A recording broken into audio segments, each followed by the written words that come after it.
Causes of the fall of Tsarism. 5 factors. Put your hand up, please. Logan, what's one? Bloody Sunday. Andrew? Rasputin. Rasputin may have caused the fall of Tsarism. Molly? The factory system. The factory system. Good. Assessing their recollection of content knowledge, Mrs. Ratai pulls the students to readiness for new material. What we're going to do today is we're going to do a graffiti. We're going to have you in your groups rotate clockwise. We're going to give you about 4 minutes, okay, at each table set. You're going to put down as much information as you know about that particular area, that particular person, that particular system. As the students rotate and write, they are demonstrating what they know and deepening their understanding to meet standard expectations. So what the assessment will be is, number one, a large portion will be a persuasive essay, where they need to take a stand on what the main factor that caused the Russian Revolution or caused the fall of Tsarism. They will have other assessments, so they will still have quizzes and unit tests on this material. Yeah, they tried poisoning him, but poison didn't work, so then he ended up drowning. Yeah, then they threw him in the river. Students move from station to station, adding knowledge. This engages all learners, irrespective of readiness. The entire class will utilize the information as the charts are taped to the wall. We have a lot of information. Good job. You can tell, too, the ones that might have been a little bit easier to the ones that might have been a little bit trickier for us, unless it was just your beautiful small writing that did that. Put your hand up and tell me what is a story map, if you've heard in language arts, when you write a story. Does anyone know what a story map is? Kate, what's a story map?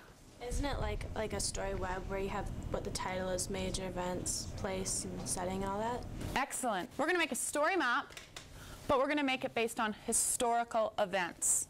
For each of the 5 events, you will make a story map. So as you'll notice, Nicholas II is on what color paper, Molly? Green. Green.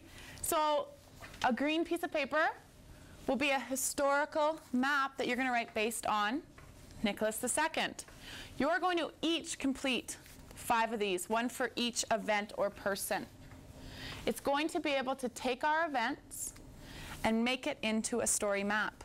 You're most concerned about the who, what, why, where, and how. This history map is in preparation for the big culminating activity, which is your persuasive essay. Okay? So we just wanted you to see the timeline of how all things are going. So we finished our graffiti. You're now working on your history maps. You're going to take the information from the history maps, and we're going to help you go through the whole persuasive essay process. The teachers are very sensitive to readiness levels and draw students in as they feel comfortable. Don't pick the toughest one. Pick the one that you feel that you know the most about. So I know for some of you, because you love the goriness of some of the Russian history, you love the big bad guy, Rasputin, you love the Bloody Sunday, what happened that day. For some of you, that's interesting. Please go with one of those first.